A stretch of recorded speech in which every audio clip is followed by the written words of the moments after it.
सभी बच्चों को जय श्री राम, राधे राधे। आज हम पढ़ने वाले हैं तीसरा चैप्टर जिसका नाम है क्या है बेटा, मुद्रा एवं साख। शासन कर दिया है, थोड़ा मिस्टेक हो गया, मुद्रा एवं साख। चैप्टर का नाम है मुद्रा एवं साख, जो इकोनॉमिक्स का तीसरा चैप्टर है। और आपका क्वेश्चन एक भी बाहर नहीं जाएगा। मुद्रा एवं साख। आज हम मुद्रा के बारे में पढ़ने वाले हैं, पैसे के बारे में पढ़ने वाले हैं। मुद्राएं कितने प्रकार की होती हैं प्यारे बच्चों, और यहां से क्वेश्चन किस तरीके से आता है, कौन कौन सा क्वेश्चन इंपोर्टेंट है, इन सारी चीजों की चर्चा करने वाले हैं अभी अपन।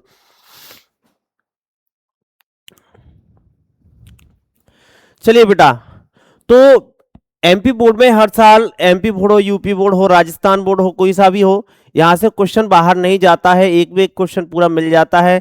आज हम तीसरे चैप्टर की बात करेंगे। तीसरे चैप्टर में क्वेश्चन है अपने 24-25 के आसपास, जो कि हम 2 वीडियो में लेके आएंगे, छोटी छोटी, यानी बड़ा वीडियो ज़्यादा हो जाएगा। 12-13 क्वेश्चन का एक रहेगा, 12-13 क्वेश्चन का एक रहेगा। वस्तु विनिमय प्रणाली किसे कहते हैं बेटा? इसमें मुद्रा की बात किया जाए तो पहला क्वेश्चन बनता है, वस्तु विनिमय प्रणाली किसे कहते हैं? तो बेटा, प्राचीन समय में सामान को लेने देने के लिए पहले मुद्रा नहीं हुआ करती थी, पैसे नहीं हुआ करते थे, तो क्या है, वस्तुओं के माध्यम से लेन देन करते थे। मतलब मेरे लिए जो आवश्यकता की वस्तु है, तो मैं सामने वाले से ले लेता था, और सामने वाले की जो आवश्यकता की वस्तु वो मेरे से ले लेता। मतलब दोनों में क्या है, वस्तुओं का लेन देन चलता था। दोनों में क्या चलता था बेटा? वस्तुओं का लेन देन चलता था। पहले मुद्रा नहीं चलती थी, पैसे नहीं चलती थे। आज के समय में क्या हुआ, आज के समय में जो भी प्रोडक्शन हुआ खेत में, अपन सीधा बाजार मार्केट ले गए बेचने के लिए, वहां से हमें मुद्रा मिली, मुद्रा के माध्यम से हम कई आवश्यकता की चीजें खरीद ली वहां से। तो आज के समय में चीजें अलग हो गई हैं, पहले चीजें अलग थी बेटा। तो वस्तु विनिमय प्रणाली किसे कहते हैं? वह प्रणाली जिसमें मुद्रा का उपयोग किए बिना, काहे कि बेटा, मुद्रा का उपयोग किए बिना यानी पैसे का उपयोग किए बिना ही क्या है, सीधे वस्तुओं का आदान प्रदान किया जाता है। सीधे काय का आदान प्रदान किया जाता है बेटा? वस्तुओं का आदान प्रदान किया जाता है, उसे वस्तु विनिमय प्रणाली कहते हैं। उसे क्या कहते हैं बेटा? वस्तु विनिमय प्रणाली कहते हैं। एक बार और समझेंगे, वह प्रणाली जिसमें मुद्रा का उपयोग किए बिना, यानी मुद्रा का उपयोग 1% नहीं करेंगे, सीधे वस्तुओं का आदान प्रदान करेंगे। यानी मैंने सामान दे दिया, सामने वाले से सामान ले लिया, मतलब दोनों की आवश्यकता की पूर्ति हो गई। तो इसे ही क्या कहते हैं बेटा? वस्तु विनिमय प्रणाली कहते हैं। तो वह प्रणाली जिसमें मुद्रा का प्रयोग किए बिना वस्तुओं का आदान प्रदान किया जाता है, उसे वस्तु विनिमय प्रणाली कहते हैं। नेक्स्ट क्वेश्चन की बात करते हैं बेटा।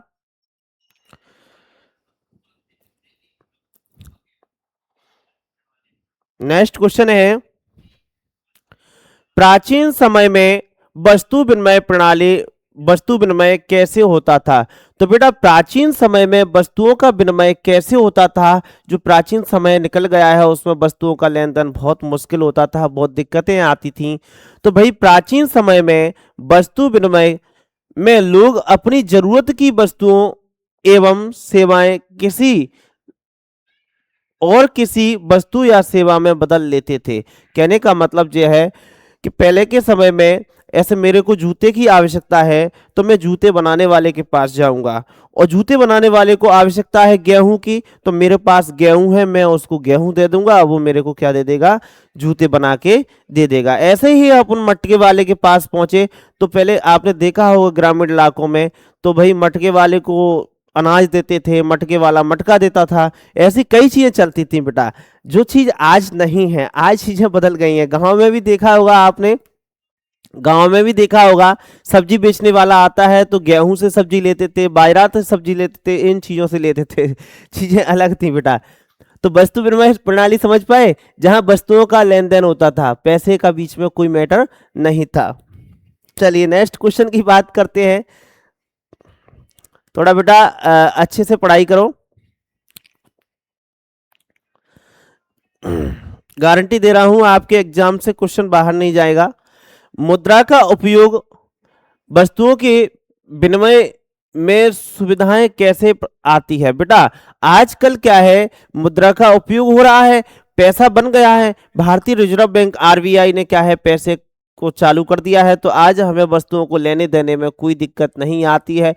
कोई भी चीज होती है हम मार्केट में तुरंत बेच देते हैं, उससे हमें पैसा आ जाता है, उस पैसे से हम जरूरत की चीजें खरीद लेते हैं। तो आज बेटा हमें कोई सुविधा नहीं हो रही है, कई सुविधाएं आई हैं। तो बेटा क्वेश्चन है, मुद्रा के प्रयोग से वस्तुओं के विनिमय में सुविधाएं कैसे आती हैं? तो मुद्रा के प्रयोग से वस्तुओं का विनिमय या लेना देना सरल हो गया है बेटा। आजकल क्या है, वस्तुओं का लेना देना कैसा हो गया है, सरल हो गया है। हम जो भी चीज है दुकान से तुरंत ले आते हैं, कोई दिक्कत नहीं आती है। इसमें वस्तु विनिमय की समस्या उत्पन्न नहीं होती है, यानी कोई मतलब नहीं है वस्तु विनिमय से, यानी किसी को वस्तु देनी है या लेनी है, कोई मतलब नहीं है। इससे क्या है, हमारी विनिमय की प्रणाली आसान हो गई है और हमें क्या है, वस्तु विनिमय की कोई समस्या उत्पन्न नहीं होती है। एक बार और समझेंगे बेटा, मुद्रा के प्रयोग से वस्तुओं के विनिमय में सुविधाएं कैसे आती हैं?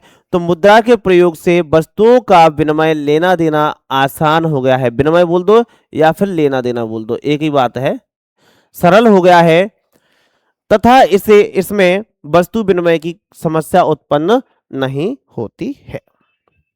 चलिए नेक्स्ट क्वेश्चन की बात करते हैं। बेटा मुद्रा होती क्या है?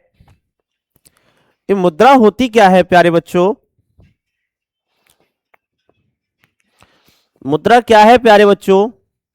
आपने देखा होगा जो करेंसी चलती है, करेंसी या मुद्रा एक ही चीज होती है, जिससे हम वस्तुओं का लेना देना करते हैं, अपनी आवश्यकताओं की पूर्ति करते हैं, वस्तु विनिमय में काम आती है। वही तो बेटा क्या होती है, मुद्रा होती है कि नहीं होती है? चलिए, मुद्रा मूल्य का माप, विनिमय का माध्यम है, यानी हर चीज की, यानी मुद्रा क्या है, मूल्य का माप करती है कि कौन सी वस्तु कितने रुपए की है। तो कैसे पता चलता है बेटा? मुद्रा से ही पता चलता है। और विनिमय का माध्यम है, यानी सामान लेने देने का भी माध्यम है, जो किसी देश की केंद्रीय बैंक द्वारा जारी किया जाता है। जो क्या है बेटा, किसके द्वारा जारी किया जाता है? किसी भी देश की केंद्रीय बैंक के द्वारा जारी किया जाता है। क्या बात समझ पाए बेटा? तो एक बार और समझेंगे, मुद्रा मूल्य का मापन है। क्या है बेटा? मूल्य का मापन है और विनिमय का माध्यम है, जो किसी देश की केंद्रीय सब बैंक द्वारा जारी किया जाता है। यहाँ पे बेटा मैं ज्यादा डिटेल से नहीं पढ़ा पा रहा हूँ, क्योंकि पेपर नजदीक आ गए हैं, आपकी परीक्षाएं नजदीक आ गए हैं। मेरे को परीक्षा ध्यान में रखते हुए थोड़ा सिलेबस जल्दी करवाना है, और कोशिश रहेगी कि एग्जाम से पहले मैं जल्दी से जल्दी करवा दूंगा।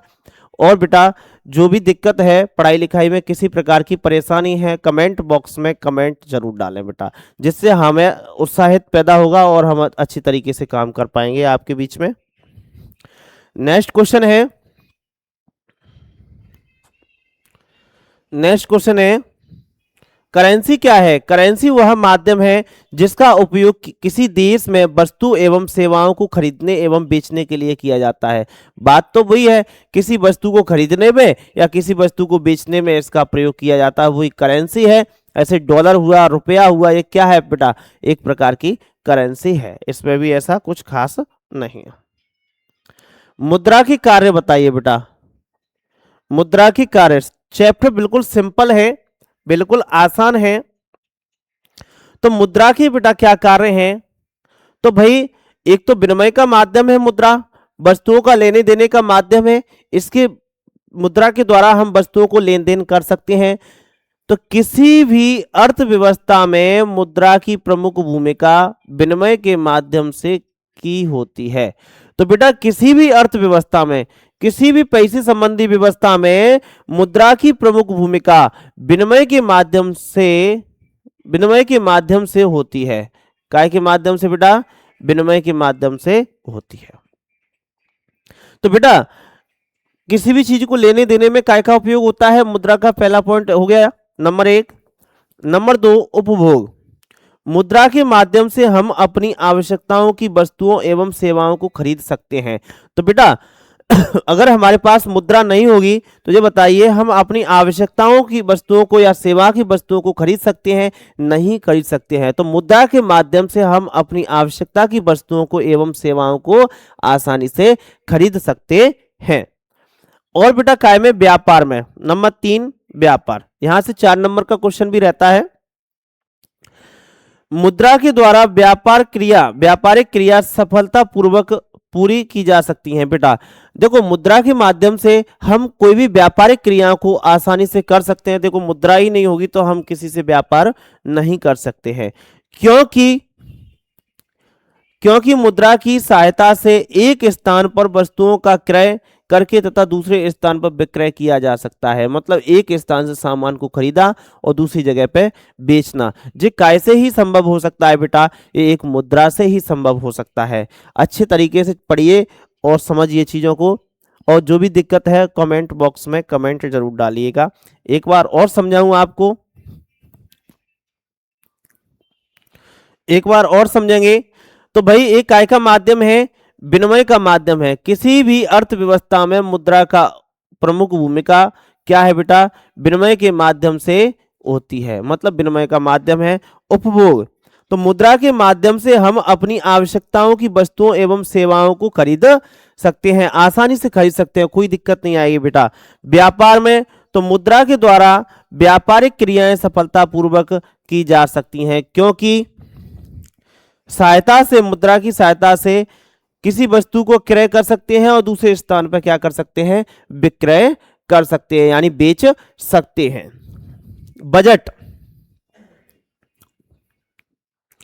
बजट बेटा, तो बजट को भी मुद्रा में ही प्रदर्शित किया जाता है। सरकार ने कितना बजट पास किया है, सरकार इस वर्ष देश के विकास में कितना पैसा लगाने वाली है, शिक्षा में कितना पैसा लगाने वाली है, सड़क में कितना पैसा लगाने वाली है, सब कैसे होता है बेटा? बजट से तैयार होता है, इसे बजट में ही आता है।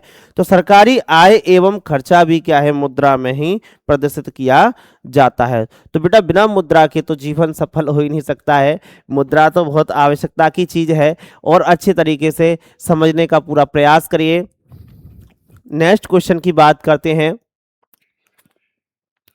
चेक क्या है? चेक जानते हो सभी बच्चे, देखा होगा घर पे चेक। चेक क्या है बेटा? चेक एक प्रकार का ऐसा कागज होता है कि मतलब जो नोट जैसा होता है। कैसा होता है बेटा? नोट जैसा होता है। जैसे मुद्रा होती है ऐसा ही चेक होता है, उसमें खाली होता है। जैसे कि मेरा खाता है अकाउंट में, तो मेरी चेकबुक आ गई बैंक से। अब मैं क्या करूंगा? मैं किसी को अपनी अकाउंट से पैसा देना चाहूंगा, तो मैं क्या करूंगा? उस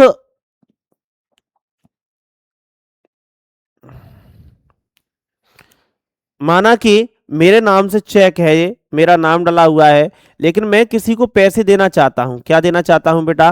पैसे देना चाहता हूं। तो मैं सामने वाले का क्या लिख दूंगा? यहाँ पे नाम लिख दूंगा और यहाँ पे रकम लिख दूंगा कितनी देनी है, ठीक है।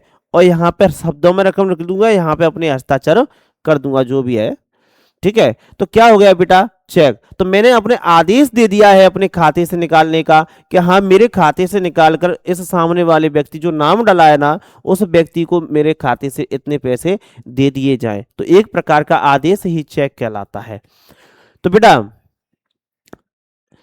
चेक एक विशेष कागज है जो बैंक किसी व्यक्ति के खाते से चेक पर लिखे नाम के किसी दूसरे व्यक्ति को एक खास रकम का भुगतान करने का आदेश देता है। दोबारा समझिए, चेक एक विशेष कागज है जो बैंक खाते की किसी व्यक्ति के खाते से, यानी मेरा खाता है तो मेरे खाते से चेक पर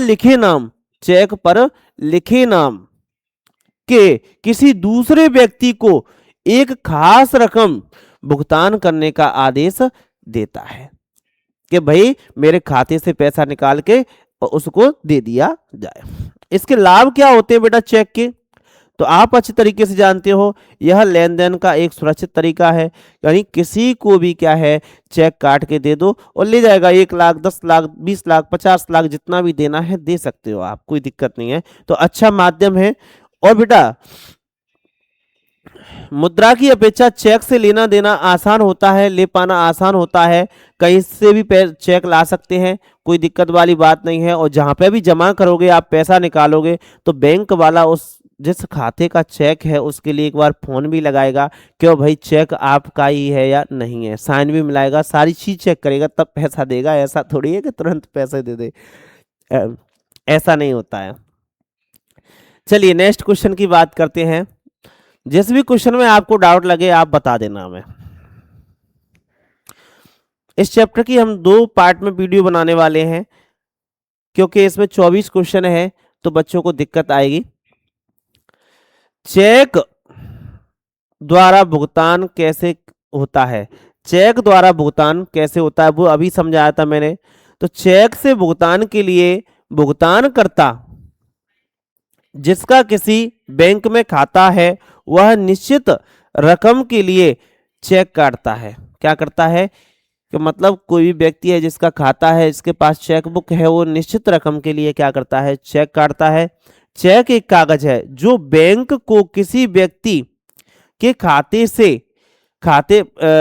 से चेक पर लिखे नाम के किसी दूसरे व्यक्ति को एक खास रकम का भुगतान करने का आदेश देता है। कहने का मतलब आदेश देता है कि मेरे अकाउंट से इतना पैसा निकाल लिया जाए। एक बार और पढ़ेंगे, जल्दी ना करेंगे। चेक से भुगतान के लिए भुगतानकर्ता यानी मैं देने वाला हूं, भुगतानकर्ता जिसका किसी बैंक में खाता है, माने भुगतान करता है तो बैंक में खाता तो होगा ही, वह निश्चित रकम के लिए चेक काटता है। क्या करता है बेटा, निश्चित रकम के लिए चेक काटता है। चेक, इसको हटा देंगे, जो बैंक को किसी व्यक्ति के खाते से चेक पर लिखे नाम के, यानी सामने वाले का नाम भी लिखा जाएगा उस पर, दूसरे व्यक्ति को एक खास रकम का भुगतान करने का आदेश देता है। इसी को अपन क्या कहते हैं बेटा, चेक कहते हैं। क्या कहते हैं प्यारे बच्चों, चेक कहते हैं। नेक्स्ट क्वेश्चन है, नेक्स्ट क्वेश्चन है, लोग बैंक में पैसा क्यों जमा करते हैं। तो सीधी सी बात है, जो रोजमर्रा की आवश्यकताओं को पूरा करने के बाद जो धन बचता है उसे बैंक में जमा कर दिया जाता है। उससे फायदा क्या होता है, एक तो पैसा सुरक्षित रहता है, दूसरी बात जब जरूरत हो तब निकाल के ला सकते हैं, और बैंक हमें इसके लिए सूद भी देता है यानी ब्याज भी देता है। तो वो फायदे ही फायदे हैं। इससे घर पे रहेगा तो समस्या ही समस्या है। तो लोग अपनी रोजमर्रा की जरूरतों को पूरा करने के बाद बचे धन को बैंक में निक्षेप बोलेंगे बेटा, जमा करने जाते हैं उसे क्या बोलते हैं, निक्षेप बोला जाता है। निक्षेप के रूप में रख देता है। वे बैंकों में अपने नाम के खाते खोलकर, ऐसा थोड़ी है कि दूसरे के नाम के खाते में डाल देंगे, खाते खोलकर धन जमा करा देते हैं। बैंक इस जमा राशि पर ब्याज या सूद भी देते हैं।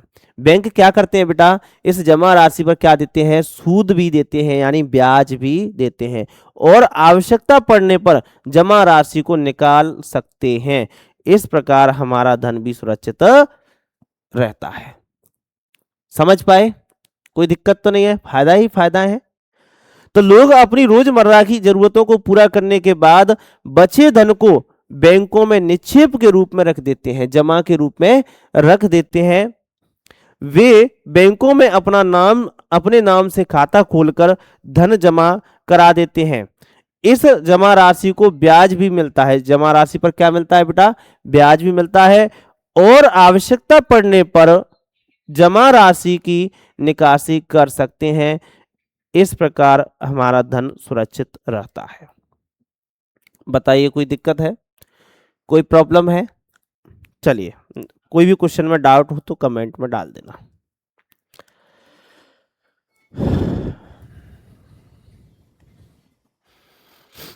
नेक्स्ट क्वेश्चन है प्यारे बच्चों, भारतीय रिजर्व बैंक के कार्य, आरबीआई के कार्य, आरबीआई के कार्य। तो बेटा पहला कार्य है, भारत में भारतीय रिजर्व बैंक केंद्रीय सरकार की तरफ से नोट जारी करती है। तो बेटा भारतीय रिजर्व बैंक है वो केंद्र सरकार की तरफ से करेंसी जारी या नोट जारी करने का काम करती है। तो देश में नोट जारी करने का काम कौन करता है बेटा? तो आरबीआई, भारतीय रिजर्व बैंक, पहला इसका कार्य हो गया। दूसरा है बेटा भारतीय रिजर्व बैंक ऋण के औपचारिक श्रेणी की प्रणालियों पर नजर रखता है। जो भी व्यक्ति बैंक से कर्ज लेता है, ऋण लेता है या बैंक कर्ज देता है तो उस चीज पे भी क्या करता है? निगरानी रखता है। कहीं उल्टा सीधा तो ब्याज नहीं लिया जा रहा है, किसी को परेशानी तो नहीं हो रही है, इन सारी चीज पे ध्यान रखा जाता है। RBI, reserve bank of India, सरकार के अन्य बैंकों के बैंकर के रूप में कार्य करता है। अन्य बैंकों के बैंकर के रूप में, यानी अन्य बैंकों को पैसा कहां से मिलता है? आरबीआई से ही मिलता है। तो रिजर्व बैंक ऑफ इंडिया सरकार के अन्य बैंकों के बैंकर के रूप में कार्य करता है। बड़ी बड़ी बैंकों के रूप में सब पैसा वहां से ही आता है सबके लिए। भारतीय रिजर्व बैंक विदेशी मुद्रा का भंडार सुरक्षित करता है। तो बेटा हमारे देश के लोग हैं, विदेशों में काम कर रहे हैं, वहां से जो धन पहुंचाते हैं, पैसा पहुंचाते हैं, उसको वहां से कहाँ कहाँ पे आता है पैसा? रिजर्व बैंक में। रिजर्व बैंक में मुद्रा का ट्रांसफर होता है, फिर वो हमारी भारतीय मुद्रा में हमें मिल जाती है। ऐसे होता है। नेक्स्ट क्वेश्चन है विमुद्रीकरण। नेक्स्ट क्वेश्चन है बेटा विमुद्रीकरण से क्या आशय है? ये विमुद्रीकरण क्या होता है बेटा? तुमने देखा कि 2016 में हमारे देश में 500 के और 1000 के नोटों को बंद किया गया था और नए नोट जारी किए गए थे। इस नोटों को बंद करने की प्रक्रिया ही विमुद्रीकरण कहलाती है। तो मुद्रा को चलन से बाहर कर देना, कैसे बेटा? मुद्रा को चलन से बाहर कर देना विमुद्रीकरण कहलाता है। क्या कहलाता है बेटा? विमुद्रीकरण कहलाता है। मुद्रा को चलन से बाहर कर देना क्या कहलाता है? विमुद्रीकरण कहलाता है। जैसे कि भारत में नवंबर 2016 में 500 और 1000 रुपए की करेंसी नोट अमान्य घोषित कर दिए गए। कर दिए गए कि नहीं कर दिए गए? तो 1000 एवं 500 के नोट कैसे कर दिए गए बेटा? अमान्य कर दिए गए। तो इसी को अपन कहते हैं विमुद्रीकरण कहते हैं। क्या कहते हैं? विमुद्रीकरण कहते हैं। तो ये बात आप समझ पाए अच्छी तरीके से, और मैं स्लो मोशन में कर दूंगा, कोई दिक्कत नहीं है मेरे प्यारे नन्हे मुन्ने बच्चों। मैं समझ पा रहा हूँ, कभी कभी मेरी स्पीड बढ़ जाती है क्योंकि अभी सुबह के बज रहे हैं 6:30, तो समझ लीजिए पिकअप तो बन ही जाता है। अभी आ रहे हैं, 1 मिनट। चलिए नेक्स्ट क्वेश्चन की बात करेंगे। बैंक क्या है बेटा? तो बैंक की आय का प्रमुख स्रोत क्या है? देखो बैंक होती क्या है बेटा, और बैंक में पैसा आता कहाँ से है बेटा? बैंक कहाँ से पैसा देती है? बैंक के पास आमदनी कहाँ से होती है? तो बेटा कंडीशन क्या होती है, जैसे हम लोग जमा करके आते हैं ना कुछ पैसा, तो बैंक हमें ब्याज देती है, लेकिन ब्याज देती है कम। जब हमारा कोई दूसरा साथी बैंक से कर्ज लेने जाता है तो उससे लेती है ब्याज ज्यादा, और ज्यादा ब्याज ले रही है, हमें कम ब्याज दे रही है। तो जो बीच का जो प्रॉफिट होता है वही बैंक की क्या होती है बेटा? आमदनी होती है। तो बैंक एक संस्था है जो अतिरिक्त नगद स्वीकार करता है। अतिरिक्त नगद का मतलब है हमारे पास जो पैसा है, हमारे पास फालतू का पैसा है, उसे स्वीकार करने का काम करता है कि भाई मैं रख लूंगा पैसे को, कोई दिक्कत नहीं है। और लोगों अथवा व्यापारियों को ऋण के रूप में देता है, कर्ज के रूप में। जिनके पास पैसा ज्यादा है उनसे तो पैसा ले लेता है कि जमा कर जाओ, कोई दिक्कत नहीं है, लेकिन जो व्यापारी होते हैं उनको क्या है? ब्याज कर्ज के रूप में दे देते हैं। जमाकर्ता के लिए नए ब्याज और ऋण पर दिए गए ब्याज के बीच का अंतर बैंक की आय का प्रमुख स्रोत है। मतलब जो कर्जदाता से जो ब्याज लिया है, जो हमको ब्याज दिया है, उसमें अंतर होता है, हमें ब्याज कम दिया जाता है और जो कर्ज लेने वाला है उससे ब्याज ज्यादा लिया जाता है। तो जो बीच में पैसा बचता है वही बैंक की क्या होती है बेटा, आमदनी होती है। अब नेक्स्ट क्वेश्चन की बात करेंगे बेटा, कर्ज जाल क्या है। तो भाई जब कर्ज में आदमी फंस जाता है तो उसी को तो क्या कहते हैं, कर्ज जाल। देखा होगा कभी कभी क्या होता है कि जो किसान लोग होते हैं उनकी फसल बर्बाद हो जाती है, वो उम्मीद लगाए बैठे होते हैं कि चलो कोई दिक्कत नहीं, किसी से कर्ज लेते हैं और अपना व्यापार चालू करते हैं या खेती चालू करते हैं, कुछ भी काम चालू करते हैं। लेकिन कंडीशन क्या होती है कभी कभी कि कोई भी चीज़ में असफल हो जाते हैं, कोई भी चीज़ फेल हो जाती है तो क्या है, उसका पैसा नहीं निकल पाता है, तो बेचारा ऐसे धीरे धीरे करके कर्ज जाल में फंस जाता है। तो कर्ज जाल एक ऐसी स्थिति है जिसमें कर्जदार ऋण लौटाने में असमर्थ होता है। बेचारा क्या करे, प्रॉफिट ही नहीं हो पाया है तो ऋण लौटाने में असमर्थ तो होगा, दिक्कत तो होगी उसे। इस मामले में ऋण कर्जदार को ऐसी स्थिति में धकेल देता है जहां से बाहर निकलना बहुत कठिन होता है, उसको बहुत दिक्कतें होती हैं। मतलब इतना कर्ज में चला जाता है, इतना कर्ज में चला जाता है कि बेचारे को अपना धन संपत्ति बेचना पड़ता है कभी कभी, तो ऐसी स्थितियां बन जाती हैं। तो बेटा कर्ज जाल से भी बचना चाहिए, जीवन में जोखिम लेना भी जरूरी है, रिस्क लेना भी जरूरी है, पर लेकिन इतना रिस्क इतना जोखिम ना लो कि भाई व्यवस्थाएं खराब हो जाएं। तो अच्छे से सभी बच्चे लगे रहिए लगन के साथ। नेक्स्ट क्वेश्चन की बात करते हैं, स्व सहायता समूह। इस स्व सहायता समूह किसे कहते हैं बेटा, स्व सहायता समूह किसे कहते हैं, तो स्वयं सहायता समूह। तो बेटा जब कभी कई लोग मिलकर एक अपना संगठन बना लेते हैं, कई लोग मिलकर अपना एक संगठन बना लेते हैं, थोड़ा थोड़ा पैसा इकट्ठा करते हैं, इकट्ठा करने के बाद पैसा बहुत ज्यादा इकट्ठा हो जाता है, तो तब कभी किसी व्यक्ति को पैसे की जरूरत पड़ती है तो क्या है, उसमें से पैसा ले लेता है और समय पे ब्याज भी देता है। इसी को क्या कहते हैं, स्वयं सहायता समूह कहते हैं, यानी खुद के द्वारा बनाया गया समूह। तो बेटा इसके लाभ क्या होते हैं, देखो स्वयं सहायता समूह तो मैंने बता ही दिया, जब कई लोग आपस में मिलकर एक संगठन बनाते हैं, समूह बनाते हैं, उसे क्या कहते हैं, स्वयं सहायता समूह कहते हैं। लेकिन इसके फायदे क्या होते हैं बेटा, सदस्यों को उचित ब्याज दर पर ऋण मिल जाता है, टेंशन फ्री। यानी हम 50 सदस्य हैं तो कम ब्याज पे हमें पैसा मिल जाएगा और आधी रात पे मिल जाएगा, चाहे जब मिल जाएगा, टेंशन फ्री रहेंगे।